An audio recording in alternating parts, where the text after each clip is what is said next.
You, of course, are listening to the MHA podcast.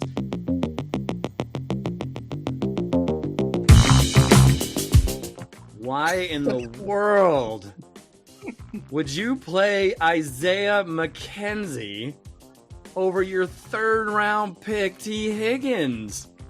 Why? I like any quarterback that can make Will Fuller look good. I love it. I think he's a top 20 receiver. I mean, he is the Jamar Chase whisperer. Oh, hell yes. Oh, my God. You know, everybody loves Lamar Jackson. Hated it. I trust Derek Carr. Come on. For real? I know why you did. It's because you're crazy. It's still the week and the games aren't even over yet. It's great. It's fantastic. Fantastic. It's fantastic. Patrick Mahomes. Looks so good. Kyle Pitts was bad. It's not my shebang. Justin Jefferson. So good. We could call him Russell Wilson if you want. Ooh. Well done, sir. That is good stuff. All of those guys have more fantasy points than Tom Brady. I'm laughing, but I'm crying at the same time. It's terrible. What is up, MHA owners? Happy Thursday. And guess what we're going to talk about on today's show? How about some running backs? We excited about that, gentlemen? Mikey Renaud, Todd Diamond. Get into the running back position. How you feeling about that position, Mikey? It's okay. It's all right. It's okay. There's just so many questions regarding this position. There's still a ton of guys that haven't even signed anywhere. Yep. True. Guys holding out. Yeah, it's kind of a mess. I almost wish we did receivers first to give some of these guys a chance to find landing spots. Well, it'll be good when it's like breaking news, and then we can bring it in while we're talking about wide receivers. Guess where Ezekiel Elliott signed. We'll bring it to you here on the MHA podcast. I think it'll be good. Breaking news. Todd, how are you doing on this Thursday? Fantastic. Ready to talk some running backs because, of course, because, you know, I teased it at the end of the quarterback podcast, but our running backs, a dime a dozen. Find out next. Dun, dun, dun. Hey, I wrote the script. You didn't write the script. Don't be ad-libbing the script. Offering teases and all that stuff. What's the matter with you? I gave you one praise last week, and then you're starting to add material. What are we going to do with you? It just, it adds a little extra flavor to the podcast. Flavor. Todd flavor. Plain Jane. Todd doesn't like flavor in his food. Flavor in your ear. I don't know. Okay. All right. Well, before we get into some news, a lot of things going on NFL-wise. Whether you're watching quarterbacks on Netflix, I just watched the Johnny Manziel Netflix special. We have the NFL Hall of Fame going on. Preseason games are underway. Boy, gentlemen, football is right around the corner. Let's talk about that Hall of Fame a little bit. DeMarcus Ware, of course, known for his time in Dallas and, of course, over with the Denver Broncos as well. Mikey, you were kind of texting us while this was going on. You really liked DeMarcus Ware's Hall of Fame speech. Yeah, I mean, I thought if he doesn't already have a career as a public speaker, he really should. Like, just the way that he told his story, like, I had never heard about the whole thing when he was in college where, he had a gun to his head and he was going to stab somebody, and then he didn't end up doing it because he heard his family telling him not to, and it changed his life. Like, I don't know. It got me a little bit. Sure. I mean, there's a lot of stories I'm sure that don't come out until later, or what motivates a man. And for the NFL, it's such a tough place. Ask Johnny Manziel how tough the NFL can be. If you haven't watched it, definitely check that out. Did you watch any of the Hall of Fame speeches, Todd? I just rewatched DeMarcus Ware's because what Mikey was kind of describing and is interesting. Again, going to go college aspect here, but it's always kind of inspirational and a cool part of their story that because he said I only got one college offer, one that like these players because we look at them now like, oh my God, look at how good they are, and like DeMarcus Ware, top 10 in sacks and Super Bowl and all this, and he must have had college offers just coming at him left and right. And when he said, I only had one college offer, and it wasn't even to a big school. It's Troy University. I think they've switched the name now, but I think it used to be University of Troy. But whatever the case may be, and he just said that was something. Again, that was a chip on his shoulder, and that Jerry Jones took a took a chance on him, and look at him now. So I always like that part of that story, because we always look at like, well, they're really good in the NFL, so they must have been really highly touted. And then when they tell their story, they're like, I only had one offer, and it wasn't even to a big Division I school. I think that's always sometimes cool. Yeah, definitely so. And I think, in terms of those Hall of Fame speeches, I really like Zach Thomas's, just for the fact that his was like mostly about football. So he was talking about the guys that were lined up next to him in practice or out in the field, and giving props to some of the other Hall of Famers that he played against. And it just felt really like football wise. And I like that stuff. Not that I don't like the heartfelt stories and talking about their families and their moms who raised them. But I also like the football aspect of it, because I think we love football. We love what it's about, lining up in the trenches and the plays. And so for him to kind of really dig deep into that, I thought that was really cool. All right, gentlemen. Well, let's start this show off with some news. I don't understand what the news is. It's just like, hey, here's a bunch of you can't fix that happened that was horrible. And maybe talking about something that was horrible. Alvin Kamara going to be suspended for 3 games. Of course, his car incident that happened before last season. Well, the NFL and Alvin Kamara got together, and so he will be suspended for 3 games. Not as long as some people thought. So he will be out for the first 3 games of the season. And then, Jamal Williams will obviously get some time in there. And of course, we're going to see some Kendre Miller as well. We'll talk about those guys here in this running backs preview. Head coach for the Denver Broncos, Sean Payton, says a lot of things, but he said that Javonte Williams will play some snaps in the preseason. Mikey, are we excited about that, or are we going to see a lot? Is this just, I don't know, smoke from Sean Payton to get the other teams to kind of focus on things they don't need to focus on? Or as someone that, Javonte Williams, when he's out there, he's a great running back and gets you excited as a possible owner? I don't think he's trying to do smoke screens or trick anybody. I just think he hasn't played since October, so he could probably use the work.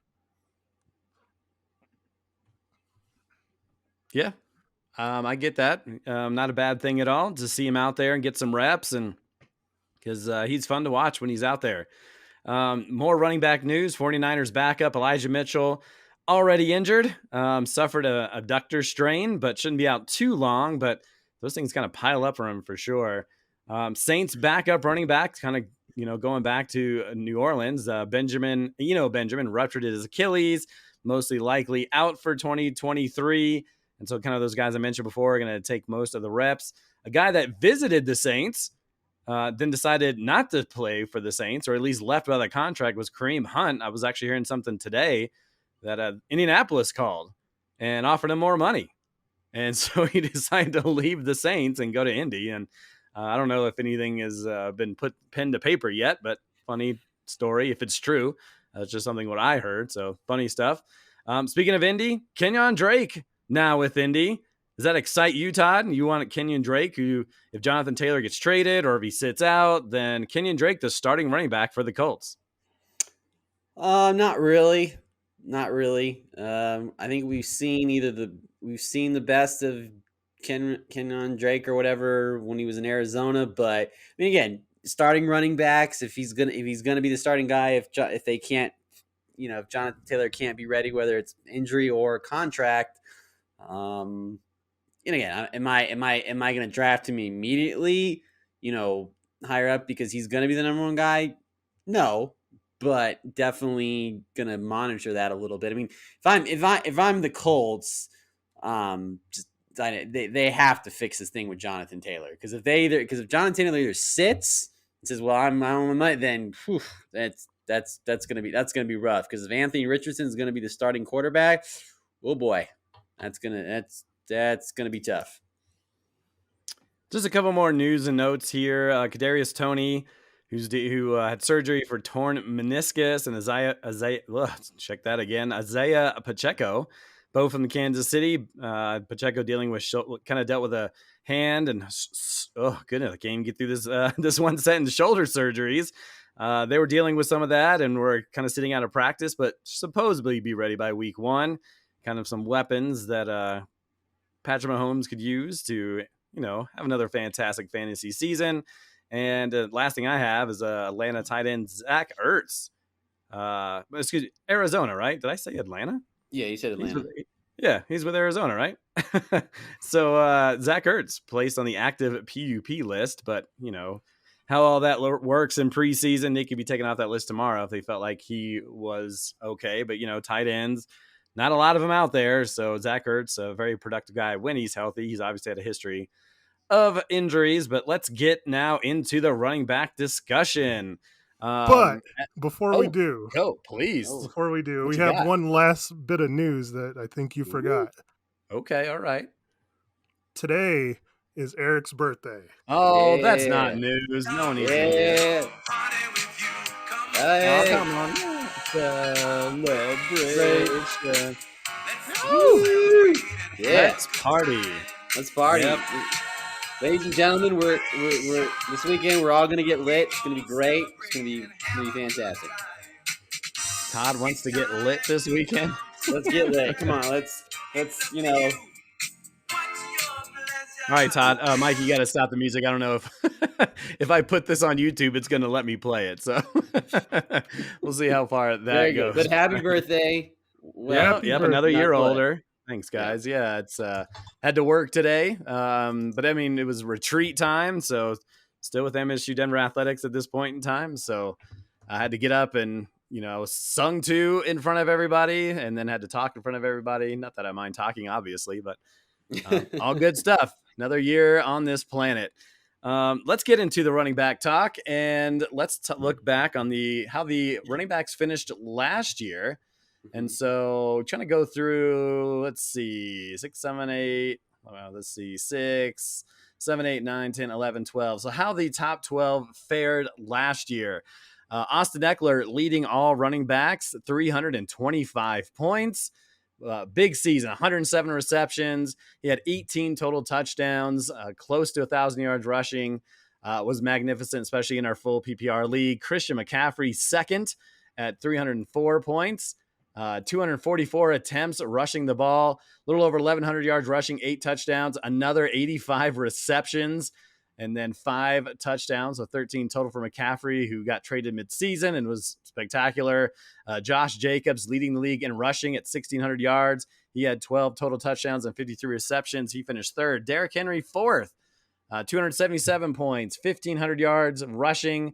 Had a pretty solid year for him, at least receiving at 33 receptions, 13 touchdowns. Nick Chubb, awesome once again, 1,500 yards, 13 total touchdowns. He finished fifth. Saquon Barkley, sixth at 253 points. He had 57 receptions and 10 total touchdowns. Aaron Jones, Todd's guy, 220 points, 1,100 rushing yards, just 2 rushing touchdowns, but he did have 5 receiving touchdowns and 59 receptions. Tony Pollard in the mix in the top 12 as well, 218 points. Didn't have quite 200 rushing attempts, but did have over 1,000 yards, 9 rushing touchdowns, 3 receiving touchdowns as well. Ramondre Stevenson in the top 10, actually at 10, 216 points, had over 1,000 yards rushing, 69 receptions, 421 yards. Behind him, Jamal Williams, of course, had an incredible touchdown season, 17 rushing touchdowns, which led the league. A little over 1,000 yards, just 12 receptions, however. And finishing 12th, Dalvin Cook. He had a little over 1,100 rushing yards, 8 rushing touchdowns, 2 receiving touchdowns to go along with 39 receptions. So those were your top 12 from last year. So who is our number one? And so we all send in our rankings, and obviously these will change throughout the season. But gentlemen, we're all in the consensus that Christian McCaffrey should be first. Todd, how confident do you feel Christian McCaffrey will finish number one this year? and playing in that system with San Francisco. He's going to have a full season there. I doubt he gets traded midseason like he did last year. The fact he's going to San Francisco, he's going to a winning team.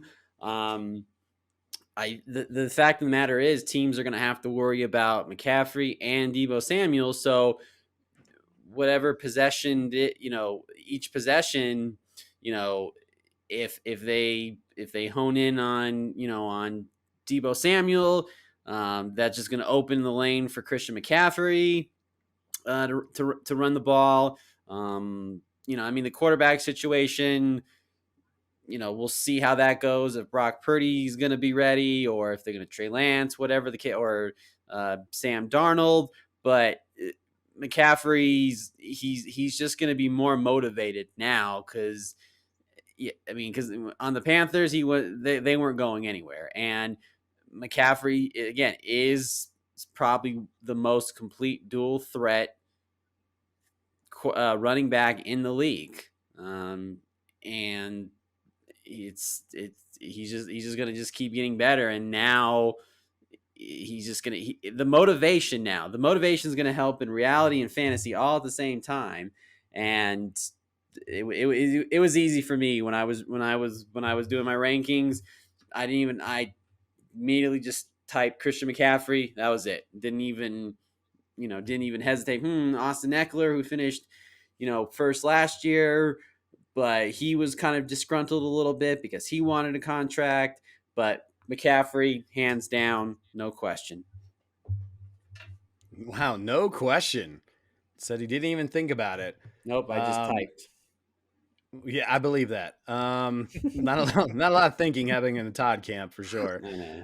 Mikey, give me some of your quick thoughts on Christian McCaffrey, and was it a no-brainer over Austin Eckler, a guy you had on your squad last year? No, it was not. It wasn't a no-brainer.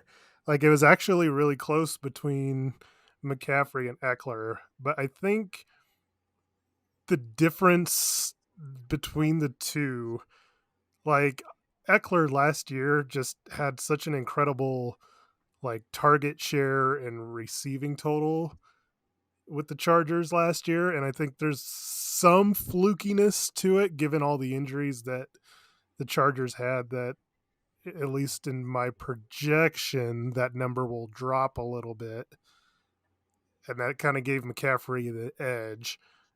I agree with Todd that he is probably the best dual threat. They play in a system that's incredibly comfortable for McCaffrey. He's got the prior relationship with Shanahan. He's playing behind a great offensive line. The quarterbacks that he has probably plays better to him because these are guys that are more kind of not big arm types, because Trey Lance is not going to really play a lot. It's more short yardage stuff, and I think that helps McCaffrey as well. So wasn't easy, but yeah, I've got McCaffrey number one as well. Yeah, I think everything worked out really well for McCaffrey. He played all 17 games. He played a total of 10 in 2020 and 2021 combined. And so for him, we always knew the talent was there, but it was just about those injuries and putting himself in a situation where he would, bull through defenders instead of running around them, or, sometimes it was fluke injuries, and that's stuff you can't predict. But if everything, the idea of rankings, right, is to you put into account injuries, and if they're injury prone type of player. But if everything works out to their benefit, Christian McCaffrey, as Mikey mentioned, works such in a great system. He's going to get 244. He had 244 rushing attempts last year. I don't know if Eckler gets those type of numbers. And, you're not, he flourished under Brock Purdy. That's something that's new as opposed to with, the quarterback over and with the Chargers and with their injuries. If everybody gets back healthy, I think it's a good call by you, Mikey, that those receptions are going to come down a little bit. But both of those guys are incredible, going to go early in our draft. So we all had Eckler number 2. We all have Saquon as number 3 as well, a guy that who's dealt with some injuries. And I think all running backs deal with injuries, but everything worked really well for him last year in that offense. And to give me some of your thoughts, Miguel, on Saquon, having him at number 3 and a guy that can not only run the ball. I mean, he had close to 300 rushing attempts last year, but also caught a bunch of balls, close to looks like he get close to 60. Yeah, he's just incredibly consistent. And when you look at the Giants, like there's nobody there to challenge him. So I mean, he is Yeah. the three down back, and it's a team with no great receiving options. So as long as he stays healthy, he should be able to get the same sort of, 300 plus carries, all of the stuff in the red zone plus his normal target share in the receiving game too. So I mean, I don't see why that should change. Yeah, I agree. I think he wasn't happy with his contract situation. They gave him a 1-year contract. So Todd mentioned motivation before. There's going to be a lot of motivation from Saquon to do it again this year. And this is a team that made the playoffs, and doing so, utilizing Saquon to his full potential. And if they have no thoughts or motivations to sign Saquon to a long-term contract, they'll run the hell out of him just to just so they can get what they can, and then they'll go draft someone in the draft the next season, which that's a different story amongst itself. One of the guys that finished 3rd in our league last year was Josh Jacobs. Man, what a season for the Las Vegas Raider. Todd, how are you feeling about Josh Jacobs? Tell us where you have him ranked, and don't see him as a number 3 guy because we were talking about Saquon number 3, but just some of your thoughts on Jacobs. I mean, obviously Jacobs had a great season last year, but again, just like all the running backs in this off season. I mean, you know, wanting more money, and obviously he's going to be it's going to look different now. No Derek Carr there. To kind of balance it out. So obviously a lot of carries because if Garoppolo is going to be your quarterback, Josh Jacobs is going to get a lot of carries. But again, it's the obviously he wants to get signed. He's not in camp right now, so that definitely concerns me a little bit. But Josh Jacobs, and again, another one of those kind of dual threat running backs that you'd feel comfortable drafting being your number 1 guy. But if he's not if he's not happy with his contract, then this is not going to work. So I had him at 8. Because again, that was just more on, obviously I have him at 8 and Jonathan Taylor, both those running backs.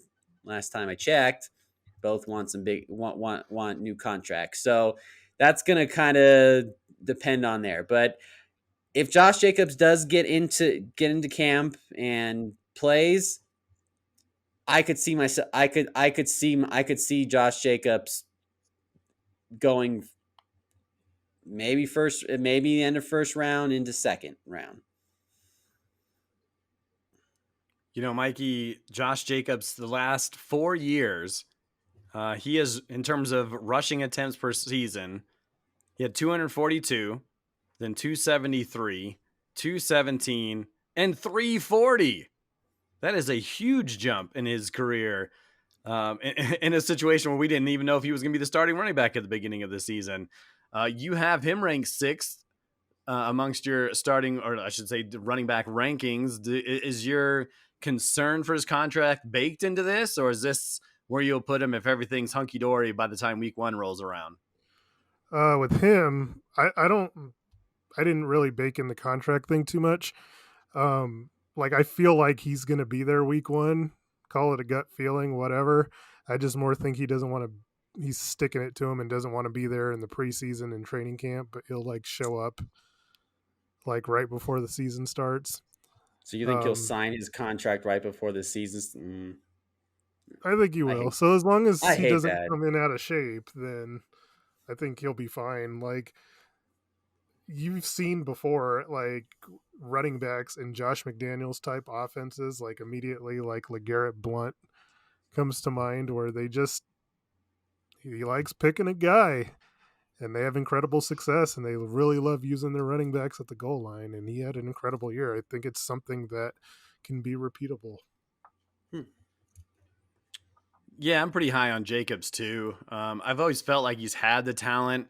Maybe he just didn't have like the talent around him to succeed. And Derek Carr came in, and I'm not too concerned with Garoppolo. I think he's your average game managing type of quarterback, and he'll make his throws to Devontae Adams down the field, which will open some things up for Jacobs. So I'd be thrilled if I could get a running back that could run for 340 attempts. That'd be kind of neat. Kind of going down the list in terms of these high ranked running backs. I told you guys to rank these 3 running backs, and Nick Chubb, Bijan Robinson, and Joe Mixon.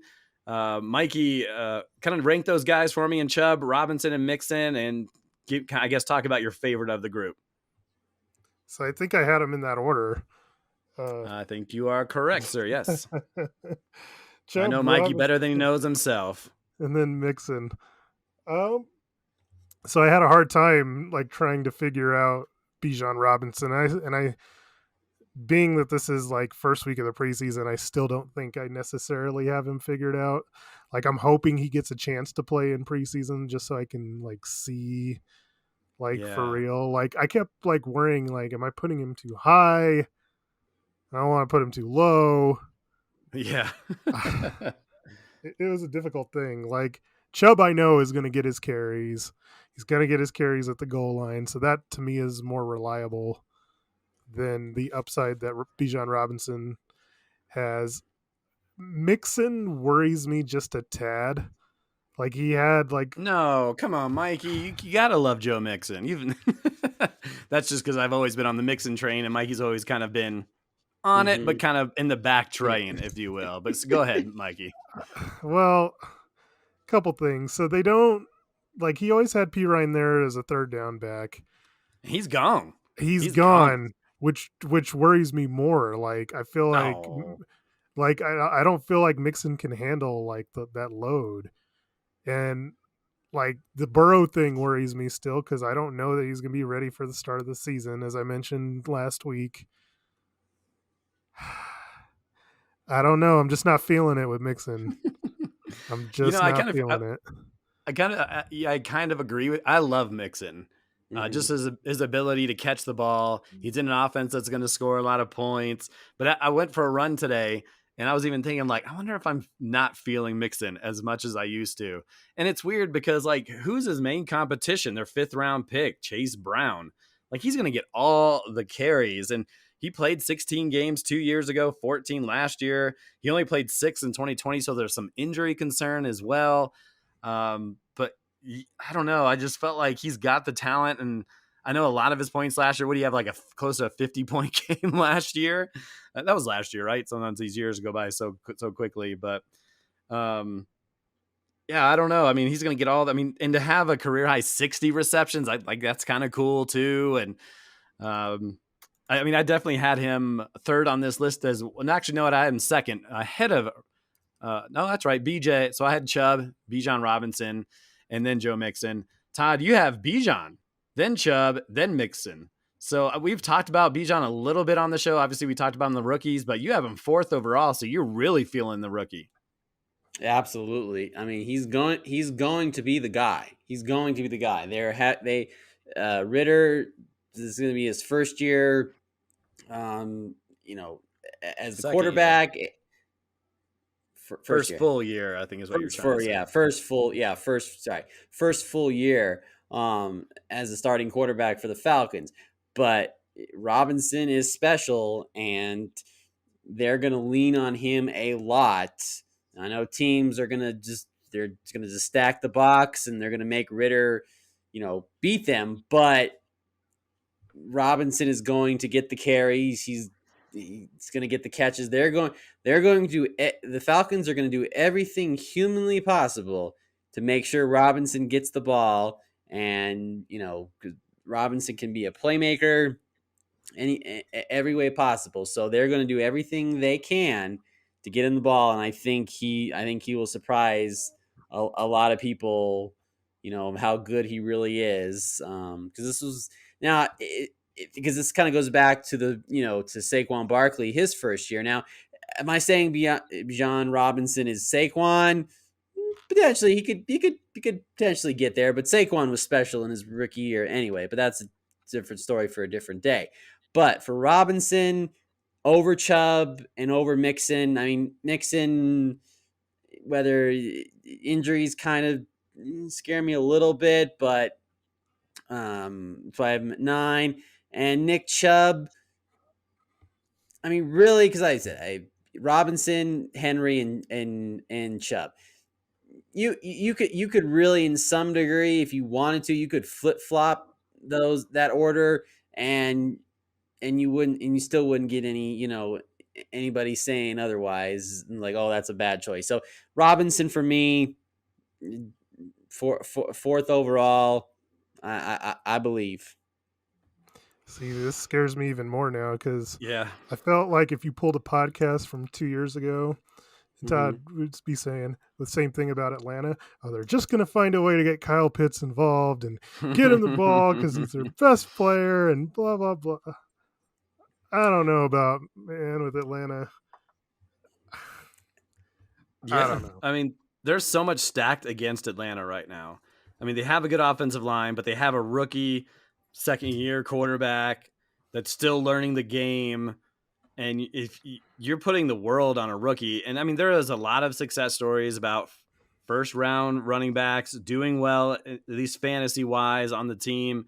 But you're taking him over a guy like Nick Chubb, and this will just be my segue into Chubb. I have him ranked fourth, a guy that has been tremendous in all of his seasons. He's had 10 or more touchdowns in the past 5 seasons, a 5.2 yard per carry for his entire career. No Kareem Hunt. He's out of the picture. He's going to get more carries, more touches. He's going to get more receptions. He's got no competition. The offensive line is one of the best in the league. So why would you take someone that hasn't done it for someone that has done it? And I get it. They're younger. They're more exciting. But I mean, Chubb's still just 27 years old. So for me, it was easy to kind of put him above Bijan just because I've seen it and I know what to expect. And if Deshaun Watson's anything better than he was last year, then he's just going to put up incredible numbers again. I mean, in terms of fantasy, running backs, volume is king.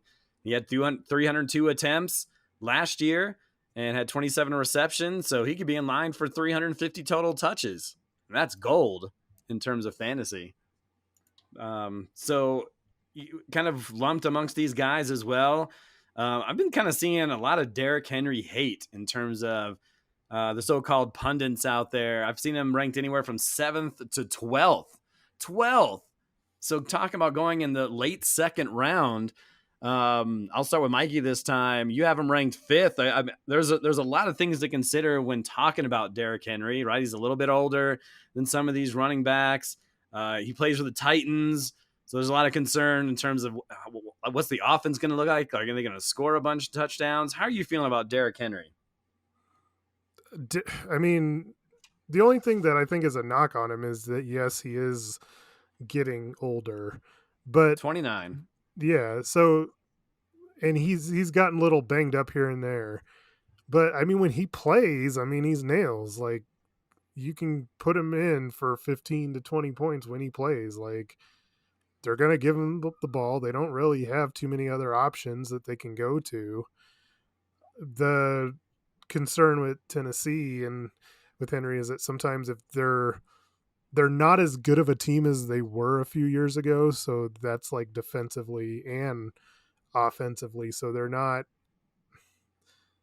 what decreases his value is they're not a team that's going to be scoring a lot of points, and their defense is not as good that's going to be able to keep them in games like they could before. So that's concerning because it's going to limit his potential red zone chances. But man, the dude's still Derrick Henry. He's going to get his carries.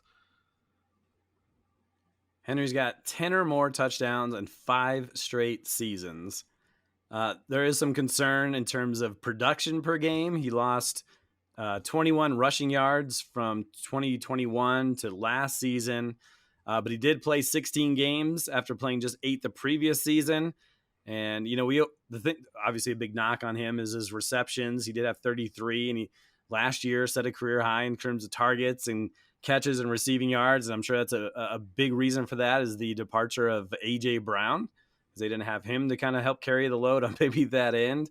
But he still had 10 carries of 20 or more yards. So he's still explosive, still can make guys miss. And I think for him, it's just, it's 29 years old. He's going to hit that wall eventually. And I think some people are quick to kind of go. And I get it with running backs. You like the younger guys. You want those guys in there because they can take the beating a little bit more than the next. But Derrick Henry it just seems to be a rock. He needs Tannehill to stay healthy because, like last year, huge, after yeah. he got hurt, like he was facing stacked boxes with Malik Willis in there because they knew that he couldn't throw. Agree wholeheartedly. Todd has him as ranked 5 too, but the next guy I want to talk about is Tony Pollard. We're pretty close. I have him 8th. Mike has him 10th. Todd has him 11th. Some thoughts on Tony Pollard, who now gets to play in Dallas without Zeke. Tony Pollard kind of had a breakout season in 2022. Finished 8th amongst points. Had over 1,000 yards rushing, 193 attempts, 9 rushing touchdowns, and 3 receiving touchdowns. So some of your thoughts there on the Dallas starting running back. Oh, me? Todd. Oh, sorry, my fault. I thought you were going to Mikey first. No. Okay, it's the Tony Pollard show now. They got rid of Zeke Elliott. Tony Pollard's a little bit more versatile than Zeke was. So let's see what he can do. It's kind of put up or shut up. I mean they franchise tagged him if I do recall. I don't know. You have to keep looking. I'll look that up and keep talking. Okay. But again, Pollard is a little bit more explosive when it comes to, catching the ball out of the backfield, and that's obviously what our league's all about. Receptions, and that just gives Dak another weapon.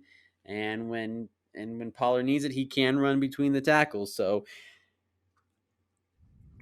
let's see what he can do when the spotlight's on him. It was easy when he was kind of splitting time a little bit between between Zeke and everything. Either when Zeke was hurt or they would bring him in on certain downs. So let's see what he can do when the spotlight's on him. I think he's an electric player, but can he handle more than maybe 200 rush attempts? I don't know. He's kind of a smaller back, but when he was out there, he looked like the part. Mm-hmm. He could catch the ball a little bit. This is an offense that's, I think going to rely on him more than, and if they want to win a Super Bowl, it's not going to be about Dak throwing 50 times. It's going to be handing it off, making good plays here and there. Because if you ask Dak to throw 50 times, he's going to throw multiple interceptions and lose you games. And that's just my opinion. And you've heard it plenty of times here. But any quick thoughts on Tony Pollard, Miguel? Yeah, it's kind of interesting. Like, I almost wonder if I have him a little bit too low. Like, because I like his upside more than I like Mixon's. Like, Ezekiel Elliott was 3rd in the league last year in red zone carries inside the 10 with 26. And I almost feel like I'm missing something here. Like Pollard being a smaller guy, like that's a lot of volume, red zone volume. Like, is he going to be able to handle that? Is there somebody else that is in that backfield? And who knows, maybe Zeke comes back. Maybe that's the answer. Right. I think that's the kind of caveat to everything, right? Does Zeke come back? Oh, I'm sorry. Did you have anything else? I didn't mean to interrupt you, but yeah, I was just. Mikey, you still with us? Mikey? Oh no, we lost Mikey. Mikey. I'm here. Hey. Oh, okay. Oh, we lost you because I started talking about Zeke and then I went back to you and then I didn't hear anything from you. Oh, yeah, I'm here. All right. Well, there you go. So Tony Pollard. You talk about the competition. Malik Davis, Ronald Jones, who is currently suspended. He may not even make the final roster. And then Deuce Vaughn. I feel like it's going to be his show. So it should be interesting. Let's go to some running backs that are kind of coming back from injury. Some guys that we've seen have success. I feel like Mikey's going to hate all of these guys, at least two of the three for sure. But guys coming back from injury, you have J.K. Dobbins, Javonte Williams, Rashad Penny. I'll start with Todd this time. Todd, who's kind of your favorite or amongst those guys, or if there's someone else you specifically kind of want to talk about? Well, I'm going to be a homer, but Javonte Williams. It's not even a competition between he warps Penny and Dobbins left and right. It's not even a conversation. He warps them? Yes. So like, what does that mean? Is that what the kids are saying at work? They're warping so like, folks? No, like, that's what happens. Like remember in Mario 3, you get the warp whistle, and you can go like from one level to the next. No, it's more of a Star Trek reference, warp speed. Okay, all right. So he's got more warp speed than Penny and Dobbins. Go ahead, you keep going. Yeah. So sorry. I think now granted he is coming off a gruesome injury and not he tore everything, ACL, MCL, DCL, everything, every letter in the alphabet. But I think the fact that he is ahead of schedule, because I think I do recall that we weren't even they didn't think we would see Javonte Williams until October, November, just because of how bad the injury was. But look at him now. He might be getting some now. But would I want him having some reps in preseason? 50-50 on that one, because yes, because to Mikey's point, yes, he hasn't played since last season when he got hurt. So you want him to get a little bit of reps, but also too, knock on wood, you can't see me do that, but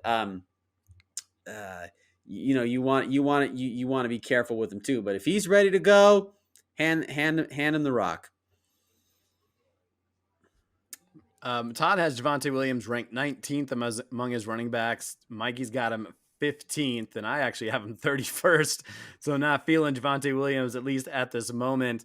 Mikey, if you want to mention something about Javonte, or if you want to talk about your favorite running backs of J.K. Dobbins or Rashad Penny. And just for the record, Todd, I don't think even has Rashad Penny in his rankings, and he's ranked 48. Yeah, go ahead, Miguel. Todd? Yeah, because you're not feeling Penny, are you?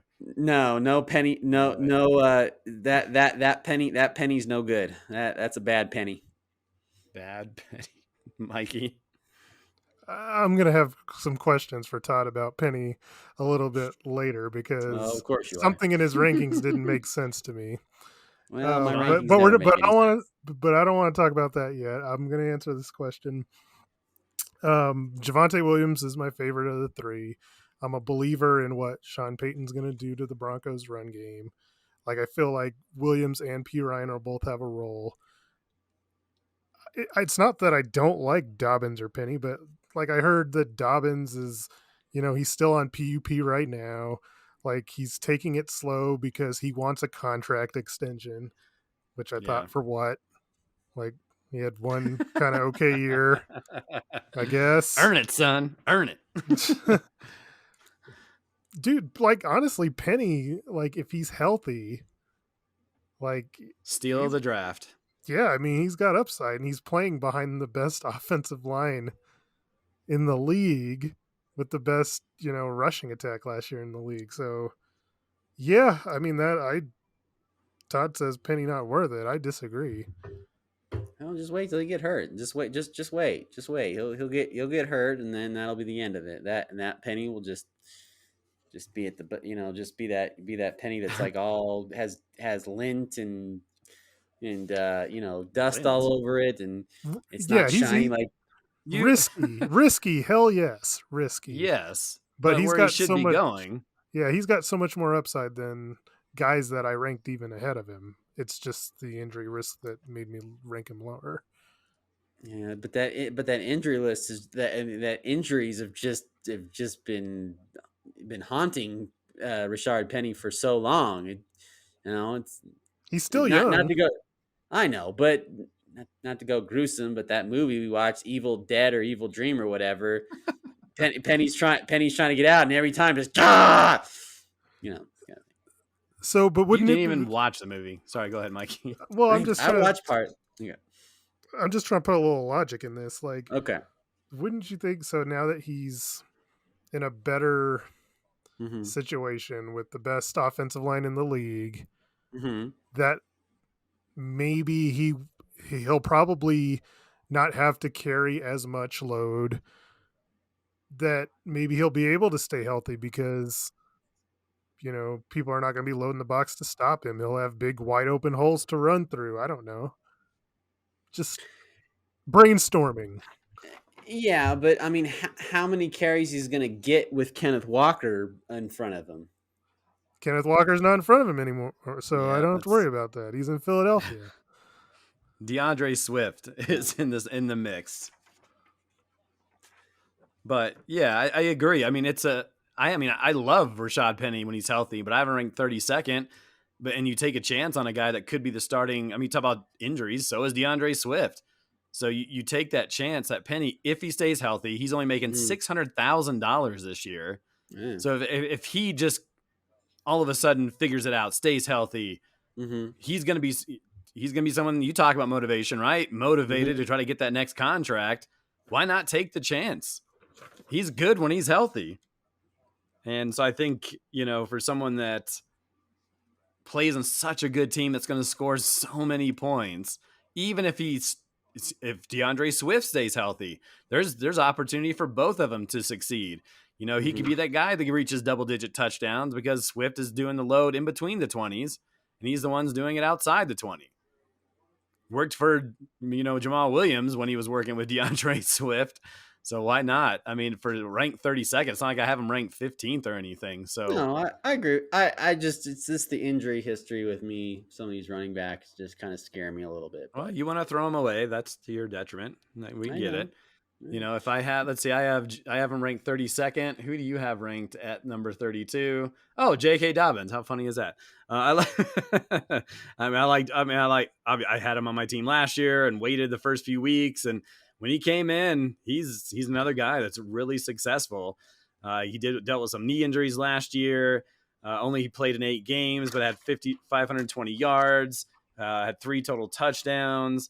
The thing that makes me a little nervous about J.K. Dobbins is the new offensive coordinator with the Ravens, who's Todd Monken, who's more of a pass-heavy guy than run-heavy, considering the guy they used to have in their system was more run. And when you have kind of a Lamar Jackson type, anytime you have a running quarterback, they're going to be less likely to kind of dish it off to the running backs. And Dobbins, who's been a Raven and been with Lamar Jackson the whole time, is not a receptions guy. He had 7 last year in 8 games and 18 receptions and 30 in limited action. He didn't even play that whole season. So he's another guy that's been injured. But that was the point of this question, is which of these running backs do you guys like? And we answered that. Let's go to the next one's second-year running backs, a couple of guys that showed flashes. It's a couple of these guys, I think they all actually dealt with injuries. Maybe Pacheco less than the other ones, but Breece Hall, Damian Pierce, and Isaiah Pacheco. Mikey, who's your favorite of the group? Okay, so this is why I wish we would have waited, because like Breece Hall kind of scares me a little bit. He's my favorite of the 3, but with the lingering Dalvin Cook question out there, yeah, that's right. I don't know how long it stays there for. Like, I think I've got Breece Hall ranked 17th, Pierce 23rd. I liked what I saw from Pierce last year, but I think that offense is going to struggle still. Pacheco, oh boy, Pacheco. My problem with Pacheco is he's like the ultimate. He's fine. Like, I don't want him to be a starter, a flex guy for me, because Kansas City doesn't run the ball enough, and he never is going to get in there on the passing downs. Yeah, well, and Todd's back. That's great. He lost him for a second, but we'll continue on here. And I agree, but there's some upside with Pacheco. I mean, he still had 830 yards. And when you have offenses doing whatever they can to focus on Kelsey and Patrick Mahomes, it sounds like he's going to get a lot of play in an offensive line that's great and in an offense that scores a ton of points. Yeah, he's going to split carries, but I mean, I have him ranked 29th, so he's just one of those guys that can come in. You're right. I agree. He should be. I don't want him in my starting lineup, but if there's an opportunity where an injury takes place and he takes more of the reins or he breaks out in his second year, there's a lot to like about Pacheco. Just even watching him and watching his highlights and whatnot. Todd, we were talking about our second year running backs. Brees Hall, Damian Pierce, Pacheco. Who of those guys kind of stand out to you and maybe be a fantasy favorite? Well, Brees Hall, for sure. I have him ranked 12th. And last time I checked, it's got him Aaron Rodgers is in New York. So that definitely makes his fantasy value skyrocket a little bit. Because when you have a great quarterback like that there, that definitely helps the running game. Because if it was going to be Zach Wilson again, I don't know. I don't know if I'd have him ranked as high as I do, but I'll say I'll go with Brees Hall for the Jets. And Pachenko, he's an interesting one too. Just been listening to you guys. Again, he's attached to a running back.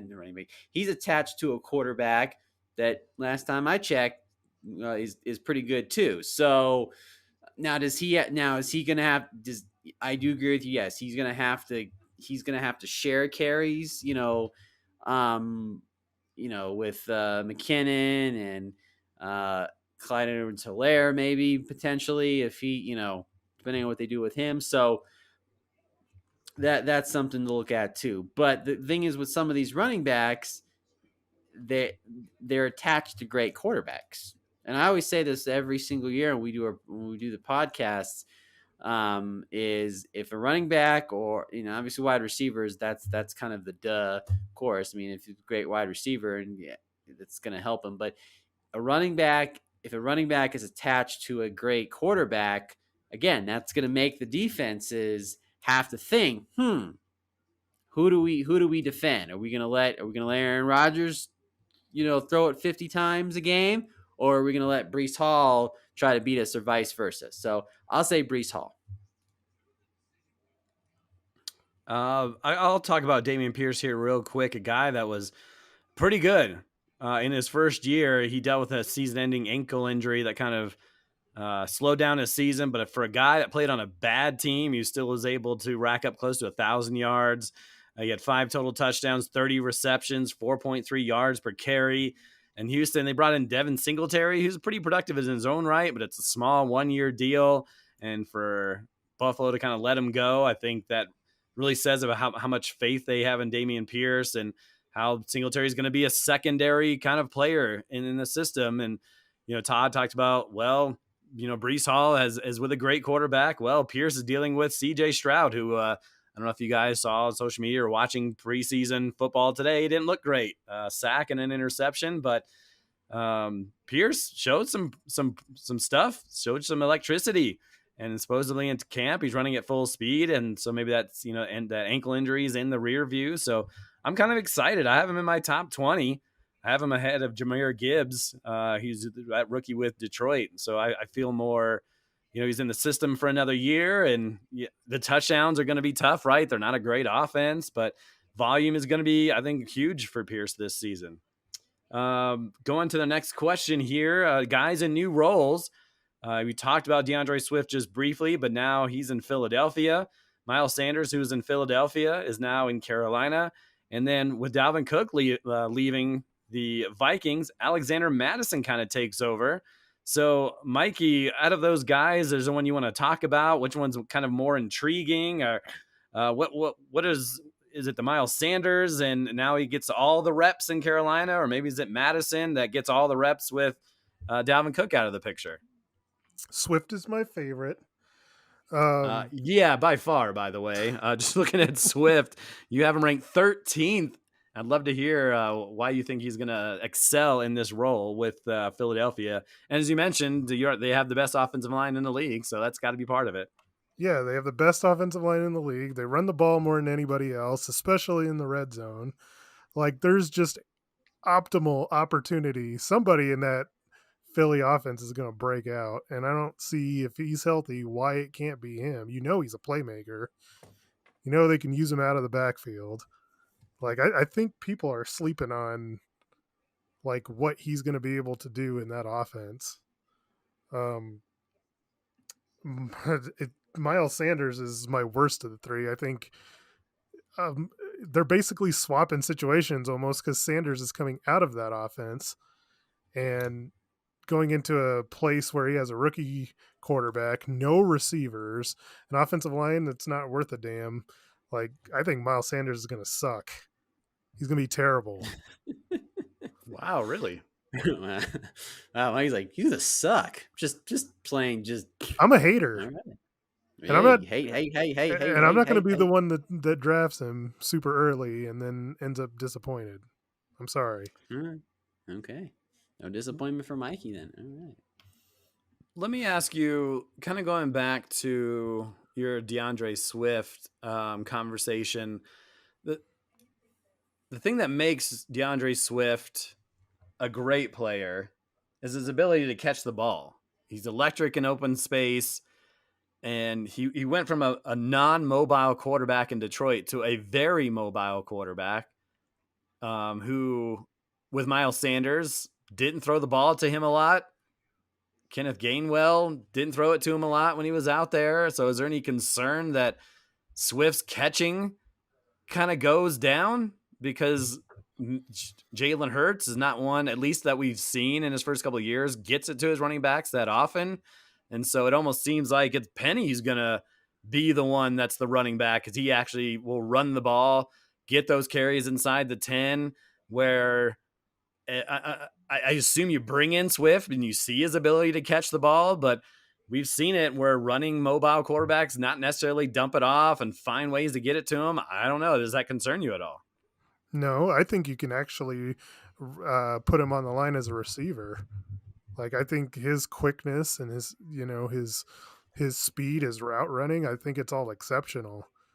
Like, I don't think you have to run him out as a running back in the passing game. Like, I think that you can actually split him out as an actual like receiver option, and I don't see why Swift can't be the guy getting the carries inside the 20. He's not super small. I mean, he's 5'9". I mean, that's not terribly small, but I mean, that's not your 5'11", 6-foot dudes that are going to plow through. And I agree. I mean, you could throw him out there. Their third wide receiver on their depth chart is Quez Watkins, but you still have Goddard, A.J. Brown, and Devonta Smith. So you just hope he doesn't get lost in the mix if that's what he's good at. And he's still, I mean, Swift is young, still can learn how to do some things. 2 years ago, so in his career high in terms of carries is 151. He had 62 receptions, but we'll see how it kind of lays out once like the preseason gets in. I don't know who knows if they'll play in the preseason, but we may have to wait and see what happens in week 1. Yeah, I'm a believer that good teams and smart coaches figure out how to use their best players. Yep, I agree with that. And there's a lot of good players on that team. Todd, out of those guys, Sanders, Swift, Madison, who do you like the most? I have Sanders. I know a couple of years ago, I think I had Sanders on my team, and whatever reason, they just wouldn't give him the ball. They just wouldn't hand him the ball. I'm like, what are you doing? Like he can make plays. Let's go. And they just refused to give him the ball. I don't know what it was. Who knows?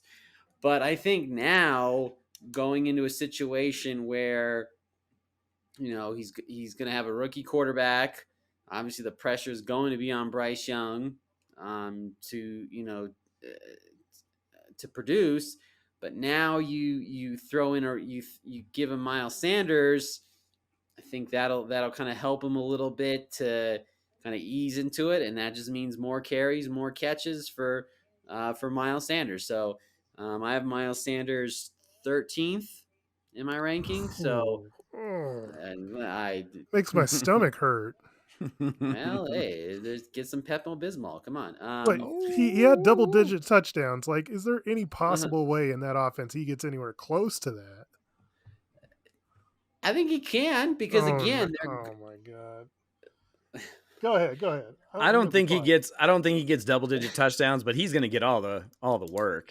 that's what that's Derek. That's exactly right. Does That's that why. make up for 10, 11 touchdowns? He's going to be probably in that more 5 to 6 range, but Hey, we've we seen can him Three and catch out. balls 3 and before. out. That's what that tells me. 3 and out. Punt the ball. Oh my gosh, yeah.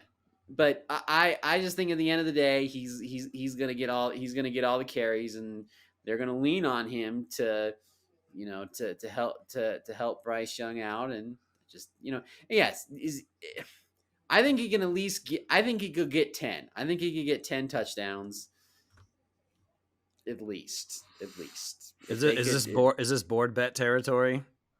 If he wants why it. not? You don't want the smoke. Hey, let's go. I'll make. Yeah, you said it makes your stomachs cringe. Don't worry, I'll get I have those Pepto Bismol bottles ready to go. Come on. So we want to do it. No, Yeah. Board I'm betting, 100% Miles down. Sanders. 100% down. Yeah. Okay, so the board bet is Miles Sanders here in 2023 gets 10 Right. or more total touchdowns. Is that fine with you? If his total, Miguel? Yeah, because he doesn't catch the ball, so I'm fine with that. Todd, you're saying yes, he does. Mikey, you say no. Is that correct, gentlemen? Yep. Correct. I'm going to go under as well, but I still think he has a solid fantasy season just based on volume alone. I'll quickly mention Alexander Madison. I have an interesting relationship with Madison. For Mikey, who knows, I'm in this other league with him, and I've had Dalvin Cook and Madison on my team, and with all the times that Cook got hurt, Madison would come in, and he was one of the harder kind of players to rank. He was pretty incredible. I mean, he's a good player. Good player. Is he great? I don't think so. This is an offense that likes to throw the ball.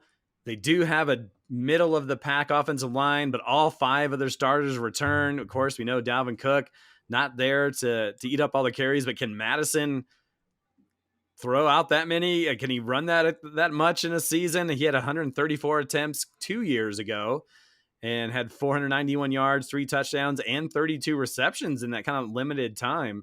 But last year kind of took a step back, only 15 receptions, didn't play as much as 2 years ago. But his yards per carry have decreased every year. And so I think everybody knows that he's a backup running back, but he's going to be in an offense that's going to score points. I mean, he's going to be the starter. There's not much in terms of competition. But I mean, I have him ranked around 22, so I probably don't have him as a starter. I don't. I would prefer him as a flex as opposed to running back 2, but he's also still young enough where maybe there's untapped potential. Very difficult, very difficult. We're coming up against. We're over an hour, and so we probably should get to these pretty quick. So, Mikey, quickly give me a sleeper running back. My sleeper, it's going to be Jahmyr Gibbs. Like, I felt like I wanted to rank him a little bit higher.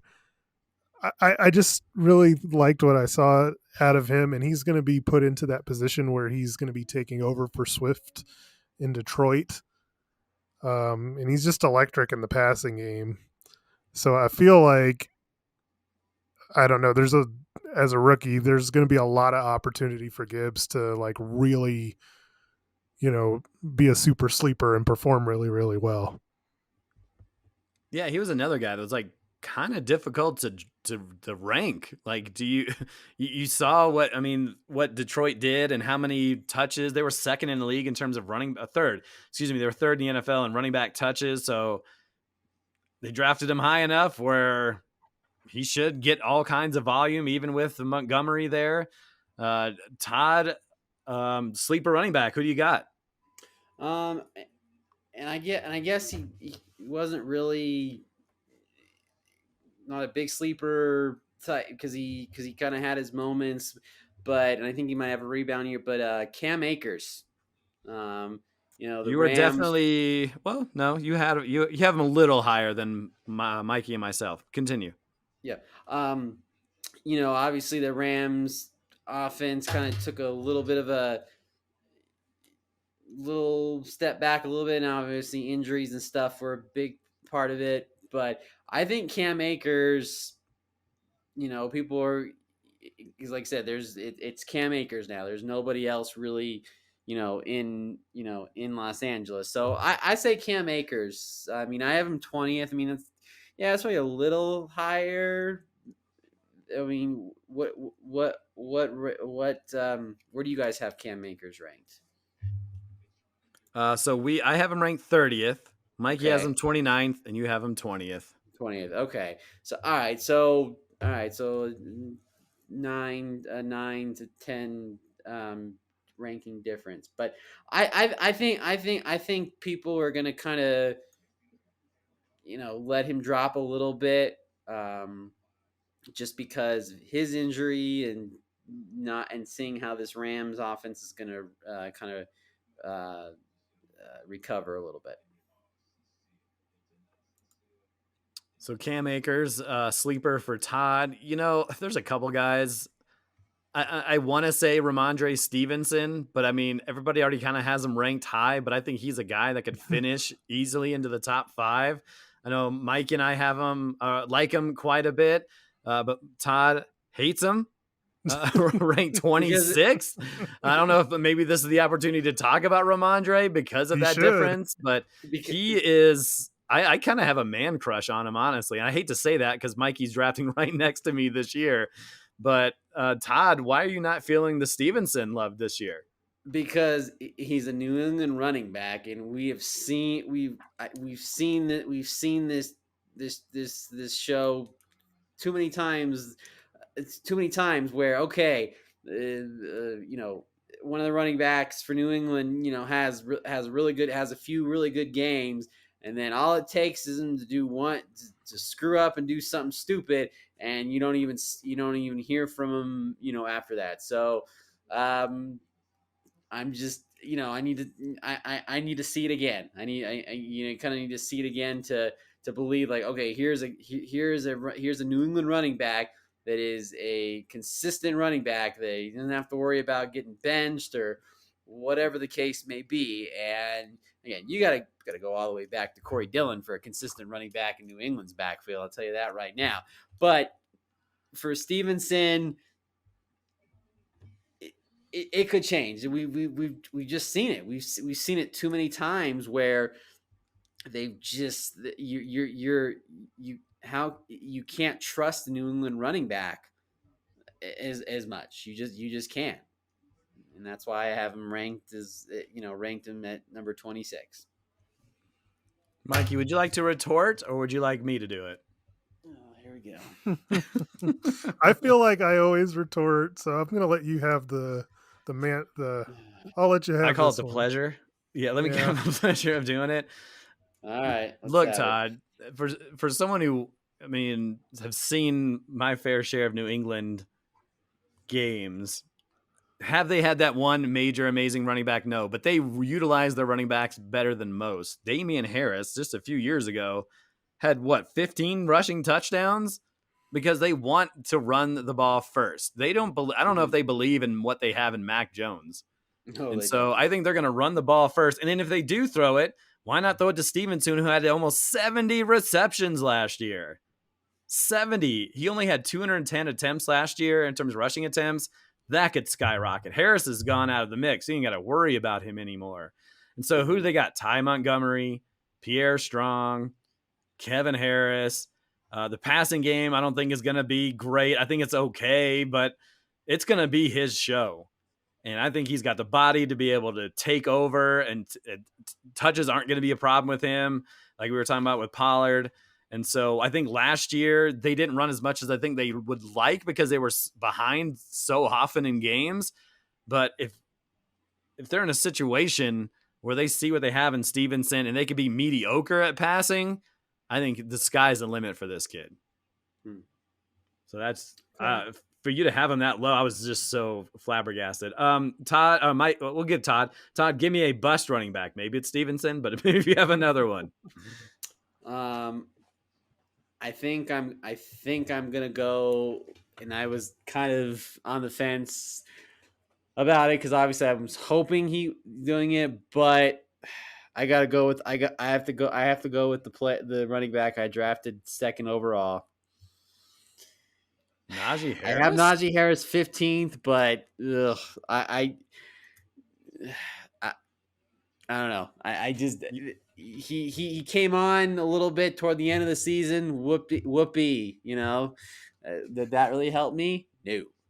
So I think Najee Harris.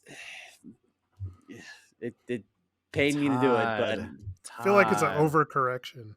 I agree. I agree. I understand you get burned by players, but you can't let that affect how they, affect you the following season. Like you're right. He picked it up late. They figured out a way to get him in the offense despite how bad the offense was rolling. And he's been durable.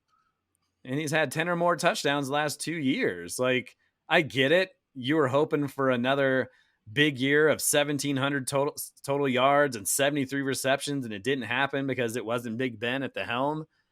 He's still productive player that could be a top 15 guy, which is where you have him. So, I mean, you agree, you have him in your top 15, but you just can't use that recency bias to really gauge on where you're going. Are you going to miss out on guys like that again? Because I think that's kind of how it goes. We all get burned and we just want to throw them away and forget it.